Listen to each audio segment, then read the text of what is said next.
우리가 묵상하고 있는 에베소서는 사랑하는 주님께서 이 땅 위에 교회가 무엇인지에 대하여 말씀하고 계십니다. 교회에 대한 생각들이 여러 가지 할 수 있습니다.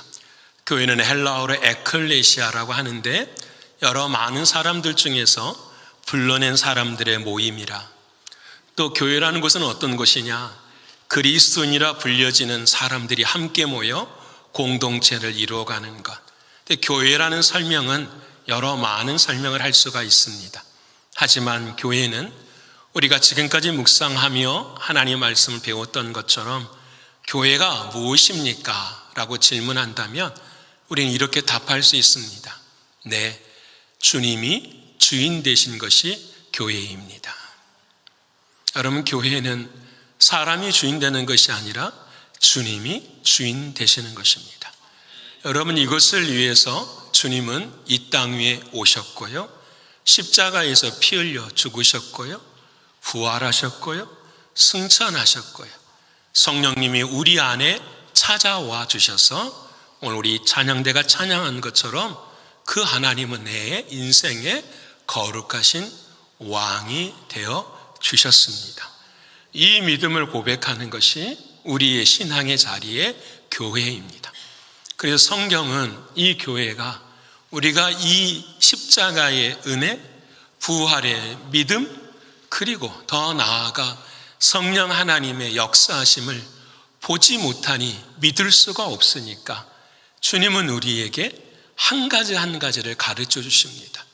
그 관계 중에 하나가 목자와 양의 관계를 통해서 가르쳐 주십니다. 목자와 양은 서로 생명을 나누는 깊은 관계인 것을 말씀해 주십니다. 더 나아가서 나무를 통해서 말씀해 주시는데 나무의 줄기와 가지를 통해서 뗄래야 뗄 수 없는 관계를 말씀해 주십니다. 그리고 에베소서를 통하여서 주님은 우리의 머리가 되어 주시고 우리는 주님의 손과 발이 되었음을 말씀해 주십니다. 이 모든의 의미가 딱 한 가지입니다. 무엇이냐? 주님이 주인 되어지는 삶, 이것을 교회. 저와 여러분은 교회의 삶을 살아야 되는 것입니다. 그래서 이 모든 말씀을 가장 행복하게, 가장 화려하게, 기쁘게 말씀하시는 장면이 오늘 에베소서 5장 21로 23절까지의 말씀인데, 그 과정을 뭐라고 표현하느냐? 신랑을 만나는 신부의 만남, 거룩한 신랑과 순결한 신부가 만나는 그 혼인잔치를 교회라고 말씀해 주십니다. 사랑하는 여러분, 그래서 오늘 저와 여러분은 모두가 다 혼인잔치의 자리에 참여하고 있습니다.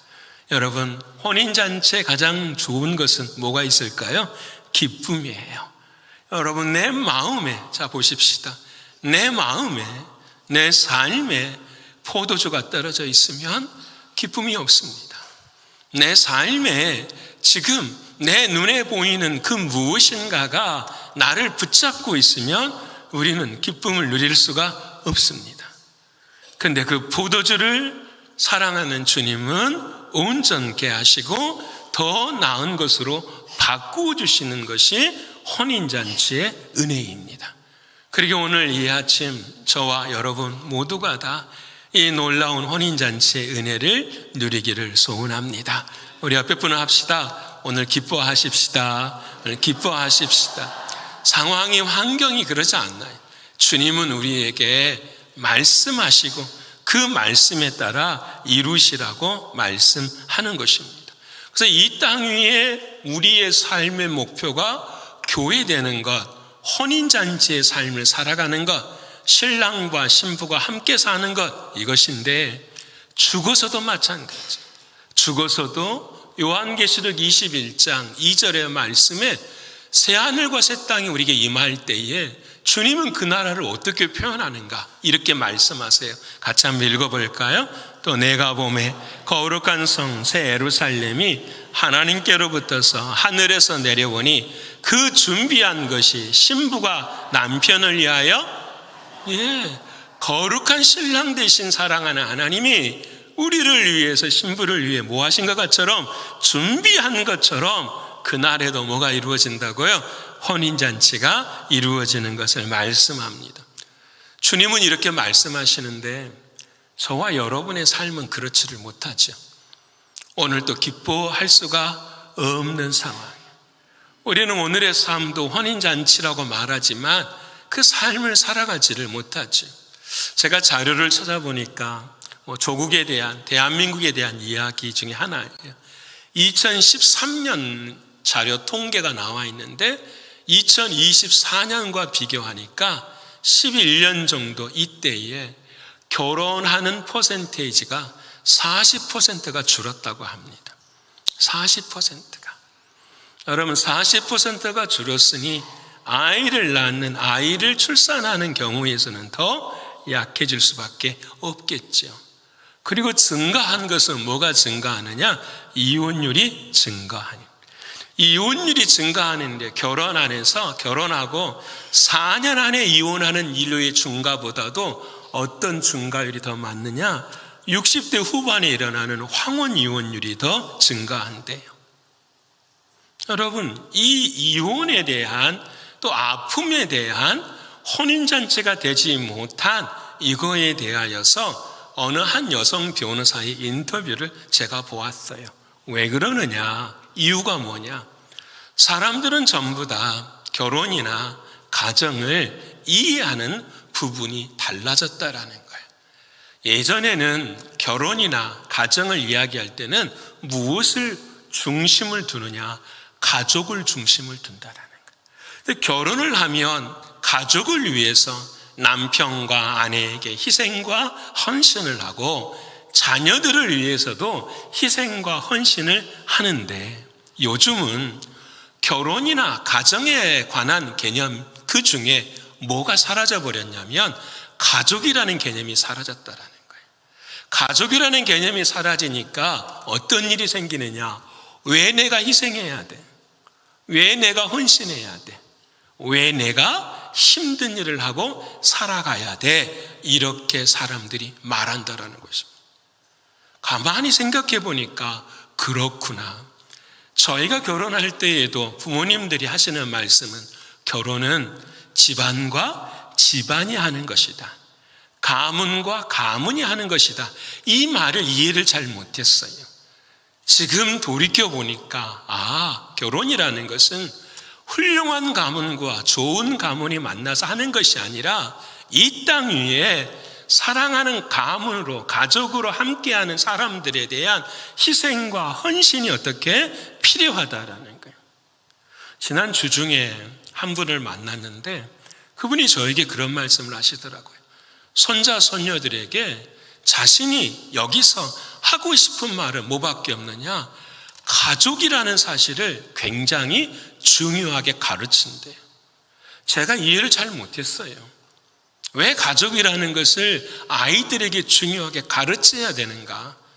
근데 설교를 준비하면서 이런 깊은 뜻이 있구나라는 것입니다.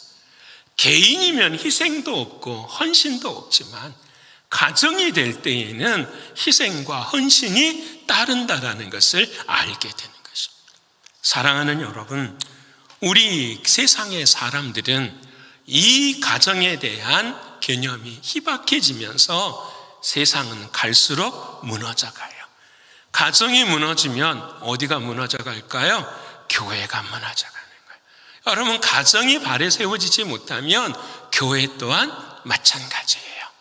여러분, 가정이 힘들면 교회에 와서 신앙생활 하는 것도 힘들어요. 또 반대로 교회가 힘들면은 가정생활도 힘들어져요. 그게 영적으로 하나이기 때문에 주님 우리에게 하시는 길이에요. 여러분, 그래서 우리는 질문하게 돼요. 그러면 크리스천들은 행복합니까? 라는 거예요. 우리 기독교인들은 세상 사람들이 가지고 있는 그 아픔과 눈물, 고난들 이런 것들에 대하여서 우리는 어떠합니까? 설교를 준비하며 생각해 보면 우리들도 다 눈물이 있고 아픔이 있는 거죠. 말은 못하지만 다 고난이 있습니다. 오늘 설교를 다 기록하고 씨앗 모임 마지막 질문을 이렇게 썼습니다. 모든 가정에는 다 문제가 있습니다. 모든 가정에는 다 문제가 있는데 그 문제에 초점을 두지 말고 그 문제를 어떻게 해결할 수 있는 애티튜드, 태도가 중요하다는 거예요. 오늘 그 말씀을 오늘 사랑하는 주님 우리에게 말씀해 주세요. 왜냐하면 이 에베소 교회가 핍박이 심하고 박해가 심한 거예요. 그 한날에도 형제와 자매들이 순교하고 죽어가는 놀라운 그런 안타까운 현실들이 있는 거예요. 눈 뜨고 일어나면 형제와 자매가 죽어버리는 그 삶의 자리에서 가정이 깨어지고 교회가 흔들리고 아무런 열매를 맺지 못할 때에 오늘 사랑하는 주님은 바울을 통해서 말씀해 주고 계시는 거예요. 아니, 이길 수 있다. 할 수 있다. 절대 불가능하다고 생각하는 세상의 이 기조를 절대 가능의 기조로 만들 수 있다라고 선포하고 계십니다. 오늘 저는 두 가지를 함께 나누기를 원합니다. 그래서 우리들의 가정도 우리 자녀들도 아니 무엇보다도 불행하다고 느끼는 내 자신, 감옥과 같이 힘든 내 자신의 인생을 다시 한번 변화시킬 수 있는 그런 자리에 서기를 원하는 것입니다. 첫 번째는 뭘 깨달아야 되느냐? 실체를 알아야 돼요. 옆에 분하고 하십시다. 실체를 알아야 합니다. 실체를 알아야 돼. 실체를 알아야 돼. 자, 예를 들어 보십시다. 오늘 주님이 이렇게 말씀하셨습니다. 아내들이여 남편에게 뭐하라? 복종하라. 남편들이여 아내 사랑하기를 그리스도가 교회를 사랑하시는 것처럼 어떻게 사랑하라는 거죠? 죽도록 사랑하는 거죠. 가시밭 지난주에 가시 구덩이를 지나가는 것처럼 피 흘리면서까지도 뭘 하라는 거죠? 아내를 사랑하라는 거예요. 오늘 예배를 마치고 일부 예배 드리신 분들 바로 가서 저에게 어떤 분이 말씀하시더라고요. 아내가 옆에 있는데 아내들이요 남편들에게 복종하라는 그 말이 마음에 안 든다고. 그럴 수 있어요. 지금 여기에 계신 우리 모두도 다 그럴 수 있어요. 아내들이여 남편들에게 복종하고 남편들이 아내 사랑하기를 내 생명 주는 것처럼 사랑하라. 다 어려워요. 못해요. 아니 쉽게 말하면 못해요. 그런데 사랑하는 주님은 이것을 말씀으로 기록하셨어요. 이 말씀으로 기록하신 이유는 무엇일까요? 할 수 없는 불가능을 뭘로 만드시는 거죠? 할 수 있는 가능성으로 만드실 수 있음을 믿으십니까? 이게 중요해요. 하나님 안에서는, 하나님의 말씀 안에서는 반드시 이루어지는 것은. 그래서 민수기서 23장 19절에 우리 하나님이 말씀에 대해서 하나님이 누구신가 이걸 말씀하세요. 우리 같이 읽어볼까요? 자, 시작. 하나님은 사람이 아니시니 거짓말을 하지 않으시고 인생이 아니시니 후회가 없으시도다. 어찌 그 말씀하신 바를 행하지 않으시며 하신 말씀을 실행하지 않으시랴. 아멘. 하신 말씀을 우리 안에서 반드시 뭐한다? 이루신다라는 거예요. 이게 하나님의 말씀의 능력입니다.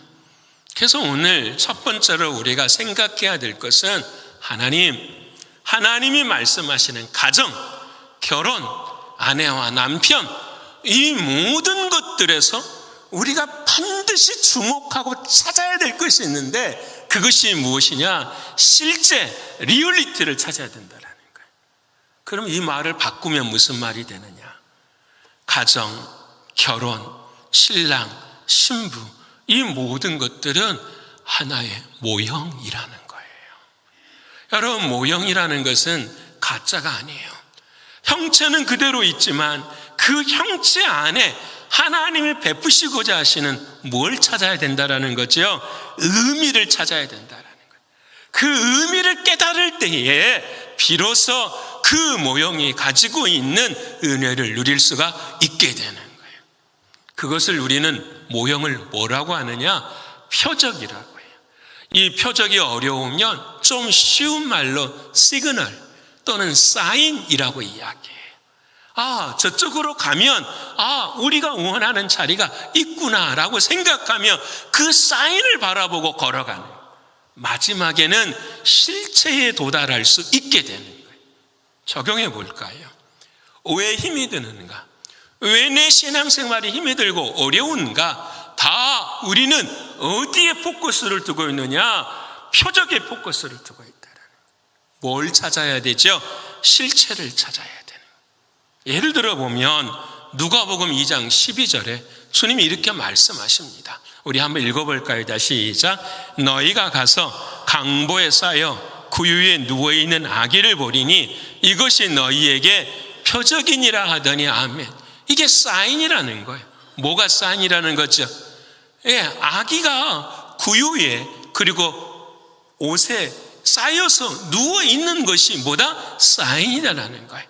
이 사인이 가리키는 실제는 뭐가 되는 거죠? 하나님이시죠. 하나님께서 육신을 입고 이 땅에 오신 분이 누구시죠? 예수 그리스도신. 근데 우리들은 뭐만 집중하느냐? 이 아기 예수에게만 집중한다라는 거예요. 이 아기 예수가 의미하는 실제는 누구시라고요? 하나님이시라는, 믿으십니까? 그 아기 예수만을 경배하는 것이 아니라 그 아기 예수가 진짜 실체가 되시는 하나님을 볼 수 있을 때, 신랑과 신부가 있고 결혼 생활이 있는데 이 모든 삶을 넘어서서 주장하고 보게 하시는 누구를 봐야 되죠? 하나님을 보네. 믿으십니까? 하나님을 볼 때에 나는 사랑할 수 없지만 나를 사랑하시는 하나님 때문에 나도 뭐 할 수 있는 거죠? 사랑할 수 있게 되는 거예요. 믿으십니까? 여기까지 우리를 뭐하게 하신다고요? 만들어 가신다고 말씀하고 계신 거예요. 그러게 우리는 다 주의 말씀 안에서 아내들은 남편들에게 뭐 할 수 있는 거죠? 복종할 수 있고, 남편들은 아내를 사랑하되 목숨 주고 사랑할 수 있습니다. 왜? 그걸 넘어서 계시는 누구를 사랑하니까? 하나님을 사랑해요. 믿으십니까? 이게 중요해요. 가정에 어려움이 생기고 자녀들에게 어려움이 우리가 생길 때가 있습니다. 근데 여기에 모형에만 관심을 두고 있으면 절대로 답을 얻을 수가 없어요. 그 넘어서 계시는 누구요? 하나님. 그 하나님을 바라보고 볼 수 있을 때에 역사는 일어납니다. 여러분, 지난 우리가 새벽에 한 사람을 봤어요. 베드로 사도가 하시는 베드로 전서의 말씀에 정말 말도 이해하기 어려운 단어가 나와요. 그게 뭐냐? 베드로 전서 3장 6절의 말씀, 우리 한번 읽어볼까요? 자, 시작. 사라가 아브라함을 주라 칭하여 순종한 것 같이 너희는 선을 행하고 아무 두려운 일에도 놀라지 아니하면 그의 딸이 된 것이니라. 아멘. 너무 중요한 말씀. 사라가 아브라함은 아시죠? 아브라함의 부인이 누구죠? 사라가 아브라함을 뭐라고 고백했다고요? 주라고. 영어 성경을 보면 my lord, my 주인이십니다 라고 고백하는 거예요. 자, 성경을 보면 아브라함과 사라의 이야기 가장 큰 게 네 가지가 나와요. 첫 번째는 뭐냐면 그 아브라함이 흉년이 들었을 때 사라하고 어디를 떠납니까? 애굽을 향해 가요. 애굽을 갈 때에 이 사라가 모르겠어요. 너무 미인이었는가 봐요. 그래서 이 미인이기 때문에 사람들의 공격을 당할까 봐 두려워가지고, 사실은 아내가 공격당하는 게 두려워요? 자기가 공격당하는 게 두려워요? 자기가 공격당하는 게 두려우니까 이 사라를 누구라고 말한 거죠?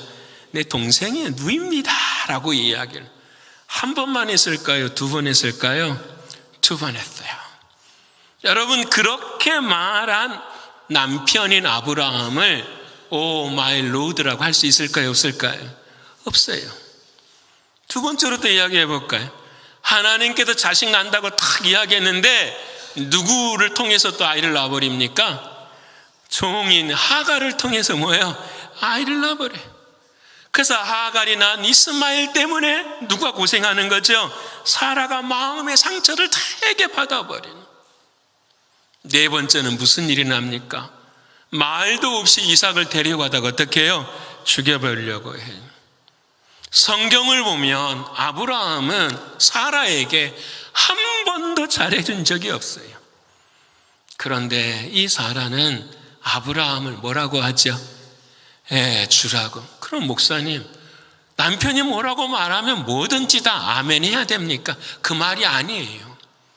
이 말은 복종의 말이 아니에요. 이 사라는 아브라함이 연약하고 무절제하고 이 사람이 못난 것이 팔푼이처럼 못난 건지를 알아요. 그런데 사라에게는 뭐가 있냐? 믿음이 있어요. 무슨 믿음이 있느냐? 내가 팔려가더라도, 내 아들 이삭이 죽더라도 하나님께서는 나를 통하여서 하나님의 구원의 역사를 뭐 하십니다? 이루십니다라는 믿음이 있었던 거예요. 그래서 두 번이나 팔림을 당하여도 이 사라는 어떻게 요동치 않아요. 왜? 남편을 믿는 것이 아니라 남편을 삼아주시는 누구를 믿으니까? 하나님을 믿으십니까? 모든 삶의 해결은 여러분 다른 데 있지 않아요. 내가 누구를 볼 수 있을 때, 하나님, 내 주님을 볼 수 있을 때야 비로소 우리는 역사를 이루어 갑니다. 그러게 여러분, 내가 그 그리스도를 보지 못하면 우리는 답을 얻을 수가 없어요. 가정도 자녀도 교회도 지금 이란과 이스라엘의 모든 전쟁의 아픔도 딱 이거예요. 누구를 봐야 되죠? 하나님 봐야 돼요. 사랑하는 주님을 만나야 돼요. 어떻게 만날 수 있는가? 답은 한 가지 아니에요. 내가 죽지 않으면 만날 수 있다 없다? 없어요. 내가 죽어야 누가 찾아오시는 거죠? 주님이 찾아. 여러분, 시험을 줄 때가 있어요. 시험을. 베드로에게 하나님이 사랑하는 주님이 말하죠. 베드로야, 너가 시험 들었다. 시험을 어떻게 이길 수 있습니까? 사람의 일을 생각하지 말고 누구 일을 생각해라. 하나님, 이게 무슨 말일까요? 사람에게 초점 두지 말고 누구 바라보면 돼? 하나님 바라보면 되는 거야. 그러면은 내 마음속에 뭐가 사라져? 시험. 여러분, 기독교는, 우리가 믿는 신앙은 죽고 다시 사는 은혜를 경험하지 않고서는 누릴 수 있다 없다? 없어요. 믿으십니까? 여러분, 우리 신광교회 성도님들은, 오늘 이 아침 함께 예배하는 모든 성도님들은 이 믿음이 굳건해 지셔야 합니다. 내 안에 주님이 주인이십니다라는. 그 사랑하는 베드로도 그 삶을 살아. 우리가 새벽에 나누었잖아요. 주님, 내가 주님 안에 은혜 받았는데 왜 나를 빨리 안 데려가십니까? 질문을. 그때 베드로를 통해 말씀하셔. 너 영혼에 남은 때가 있다라는 거예요. 너의 인생에 육체의 남은 때를 살아가야 될 이유가 있다. 남편에게 복종하고 아내를 사랑하는 이 육체의 남은 때를 그렇게 살아야 될 이유가 있다. 왜? 그 육체의 남은 때를 살 때에 영혼의 남은 때가 결정이 되기 때문에. 하나님의 말씀대로 이 길을 걸어갈 때에 우리의 영혼의 남은 때가 상급으로 주어지는 것을 성경은 우리에게 말씀해 주고 계십니다. 사랑하는 여러분, 영혼의 남은 때를 잘 준비하시는 우리 되기를 축원합니다. 더 나아가 이렇게 말씀하시더라고요. 베드로는 그렇게 못했잖아요. 주님이 내 안에 없어서 늘 시험 들었을 때 자기 베드로가 고백하는 거예요. 뭐라고 고백하느냐? 사단이 유혹하고 시험을 줄 때 뭐라고 대답해라? 지나간 것으로 족하다. 이렇게. 참 이 말이 저는 이번 주에 은혜가 됐어요. 지난주에는 어떤 말이 은혜가 됐죠? 이전 것은 기억하지 말고 애적 일은 생각지도 말라고 지난주에 딱 말씀하셨는데, 이번 지난 새벽에는 이렇게 말씀하시는 거예요. 지나간 것으로 족하다. 옆에 분 합시다. 지나간 것으로 족합니다. 지나간 것으로 족해. 할 만큼 했다 아닙니까? 할 만큼 했다라는 거 아니에요. 그만큼 살아봤다라는 거 아니에요. 안 되는 거 알지 않느냐? 지나가는 것은 뭐하다? 족하다. 육체의 때가 고난을 받을 수 있지만 그때에 영은 하나님을 향하여 가야 된다고 말씀하십니다. 여러분, 시험이 있고 아픔이 있고 고난이 내 삶에 있을지라도 내 안에 영은 누구를 향해 가야 돼요? 하나님을 향해 가야 돼요. 육신 따라 걸어가지 않기를 소원합니다. 그건 저 육신에 있는 이야기예요. 사랑하는 성도 여러분, 오늘 저와 여러분은 또 한 가지 모형과 실체가 있어요. 그 실체 되시는 하나님을 바라볼 수 있어야 되는. 그래서 더 구체적으로 이제 두 번째 우리에게 말씀하시는 게, 포도주가 떨어졌을 때 그 포도주를 원상 회복시키셔서 기쁨이 넘치는 혼인잔치로 만드신 분이 누구시죠? 예수 그리스도예요. 그 실체가 되시는 누구를 만나야 돼요? 예수님 만나요. 옆에 분호 합시다. 예수님 만나야 합니다. 예수님 만나야 돼요. 이게 참 중요해요. 실제 되시는 누구를 만나야 돼요? 예수님. 자, 고린도전서 15장 45절에 우리에게 너무 중요한 말씀을 주십니다. 읽어볼까요? 다시 시작.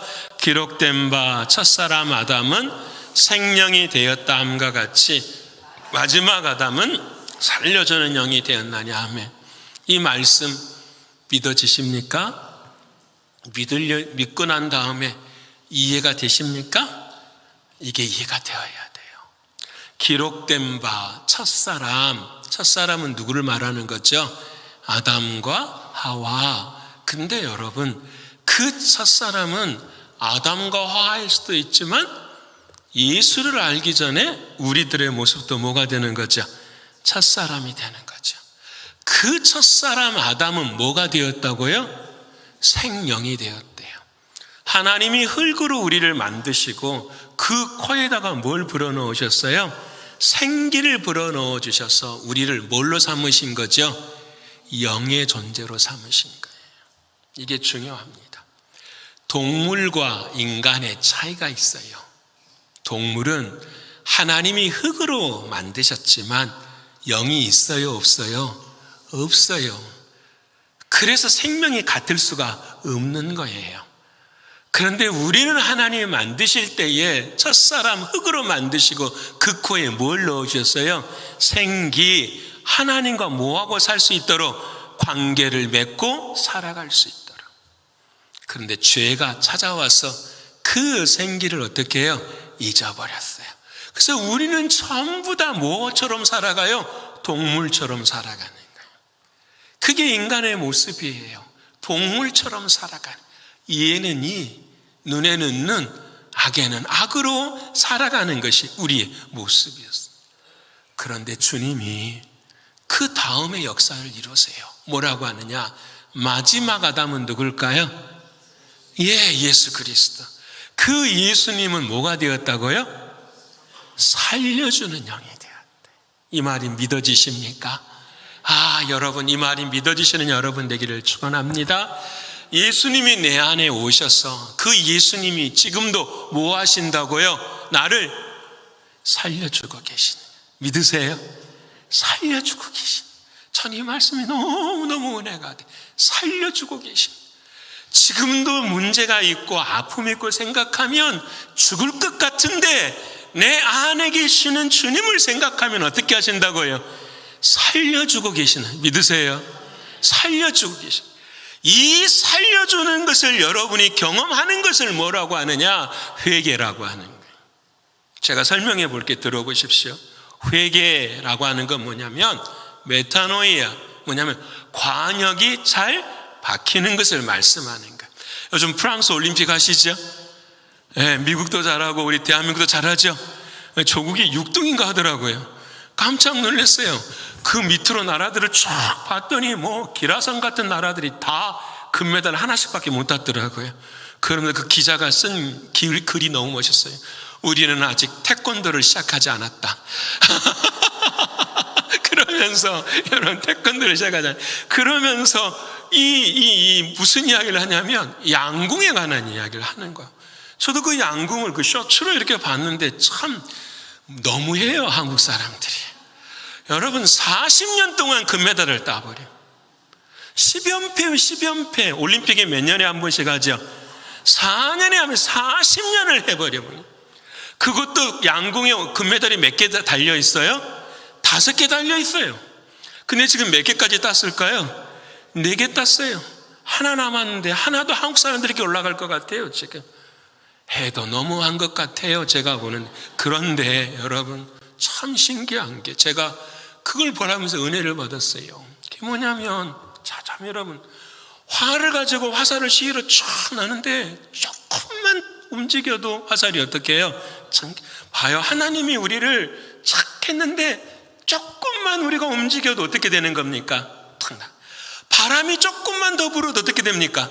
7점, 6점, 5점 이렇게 나가버려요. 근데 여러분, 쫙 해서 한쪽으로 쫙 들어가면 뭐가 돼? 10점이 딱 되는 것을, 그걸 뭐라고 해요? 하나님은 와 잘했다라고 말하는 것이 아니라 그것을 뭐라고 한다? 회개라고 한다라는 말. 무슨 말인지 아시겠습니까?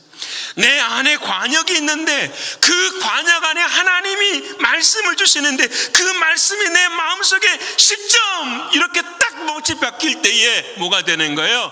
아, 하나님이시고 살려주는 영혼 안으로 내가 들어갈 때에 비로소 아, 내가 하나님의 자녀이구나라는 걸 알게 돼. 여러분, 이게 회개예요. 회개는 하나님 내가 11조 안 했어요, 감사. 이게 회개가 아니에요. 회개는 지금도 내 안에 살아계시는 그 주님 안으로 내 마음을, 내 화살을 집중시키는 거예요. 내가 왜 사랑하지 못했을까? 왜 내가 섬기지 못했을까? 왜 내가 봉사하지 못했을까? 왜 내가 더 주님 더 사랑하는 삶이 없었을까? 여러분, 이게 회개. 여러분, 그래서 우리는, 우리 마음에는 나무가 하나씩 자라요. 오늘 우리 집사님이 기도해 주신 것처럼 큰 여름의 무더위를 지내는 나무들이 자라요. 그 나무들에 도토리가 열리기도 하고 상수리 열매들이 맺어요. 근데 그 나무가 누구 나무냐? 내 나무야, 내 나무.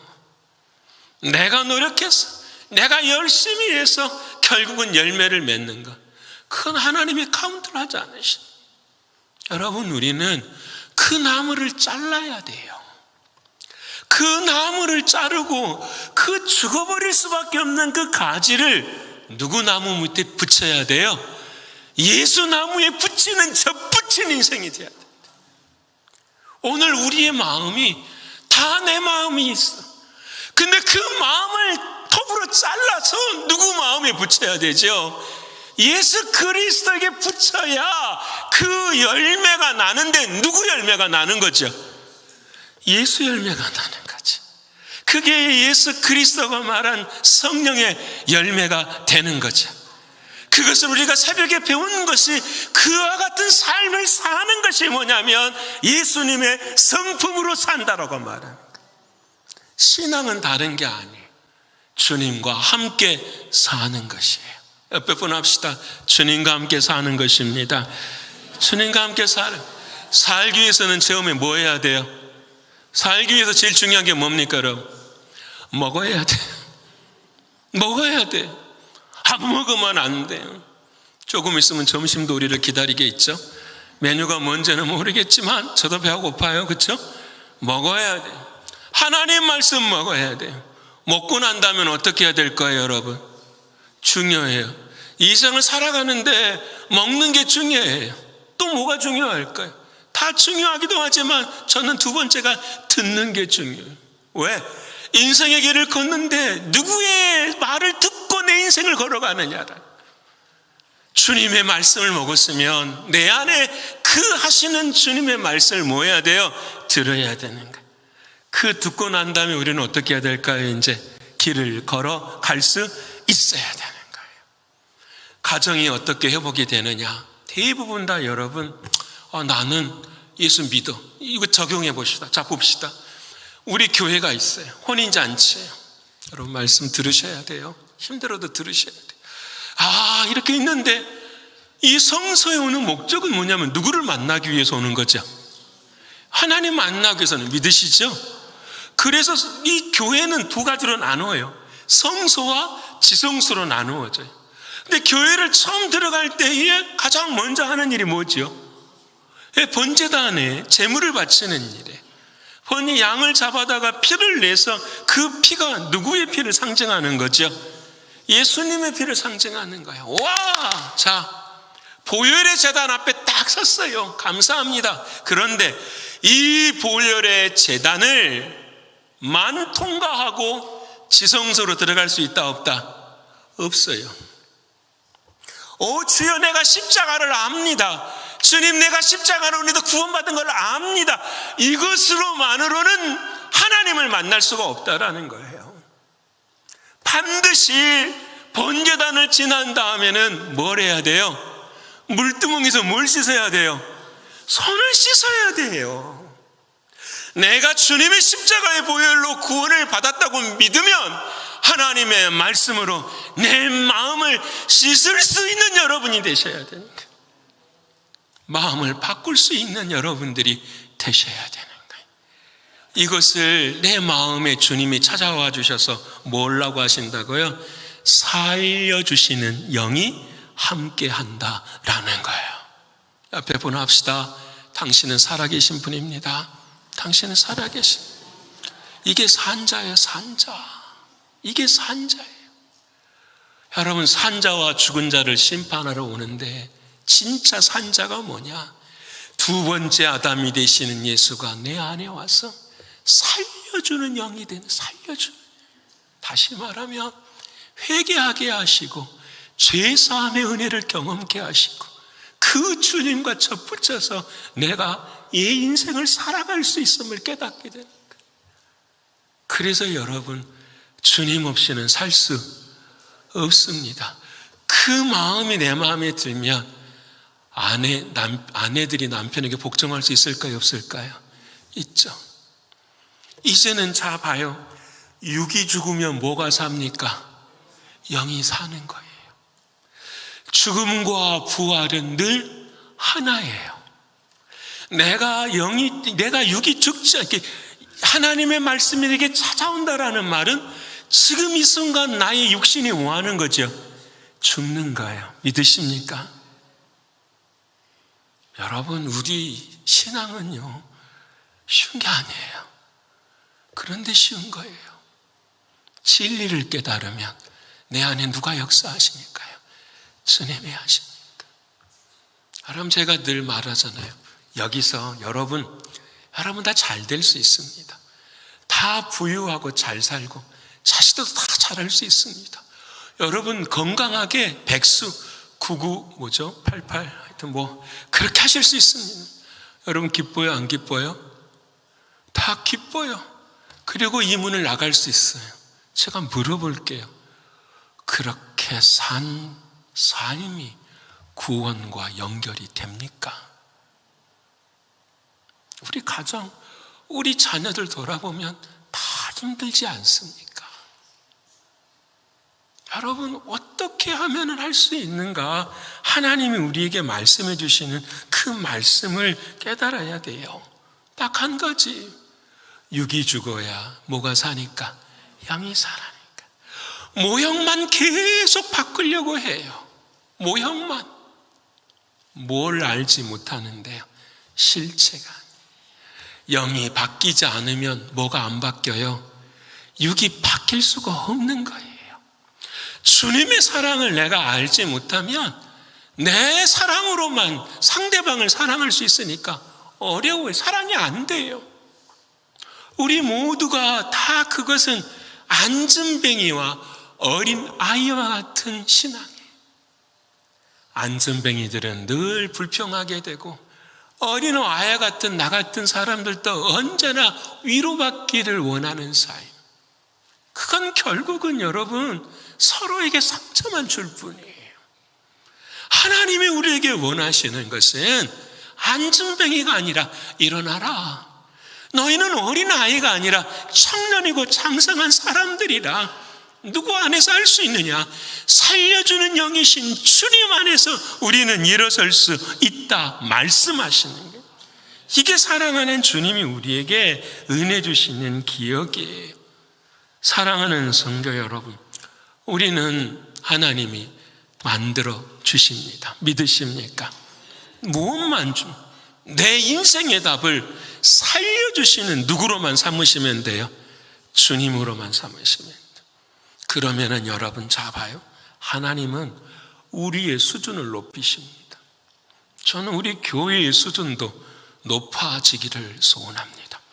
여러분, 우리의 가정의 수준을 높여 주십니다. 왜냐?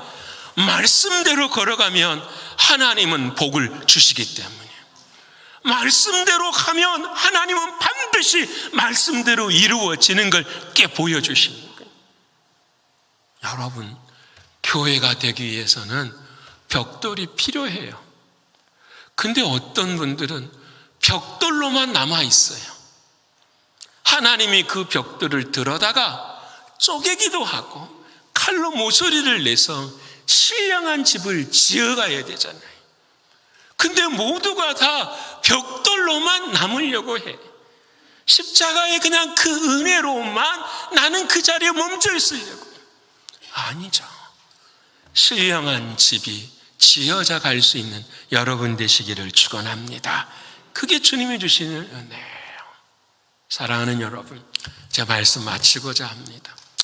첫 아담 곁에 하와를 불러주셨을 때에 온전한 모습이었을 때 아담이 하와에게 뭐라고 말하냐면 당신은 나의 뼈 중에 뼈이요 살 중에 살입니다 라고 말해요. 자, 이걸 그대로 마지막 날 주님 앞에 우리가 섰어요. 거룩하신 신랑 되신 두 번째 아담 되시는 주님이 우리를 향하여, 신부를 향하여 뭐라고 말씀하시겠습니까? 너는 뼈 중에 뼈요 살 중에 살이라. 이게 그대로 하나님의 말씀대로 되어지. 사랑하는 여러분, 저와 여러분 주님 앞에서 이런 칭찬 받으시기를 축원합니다. 껍질 다 벗고 실체를 붙들어 주십니다. 예수 그리스도 그분 안에서는 이루어집니다. 그 주님을 끝까지 의지하시고 걸어가시는 저와 여러분 모두가 되시기를 간절히 축원합니다.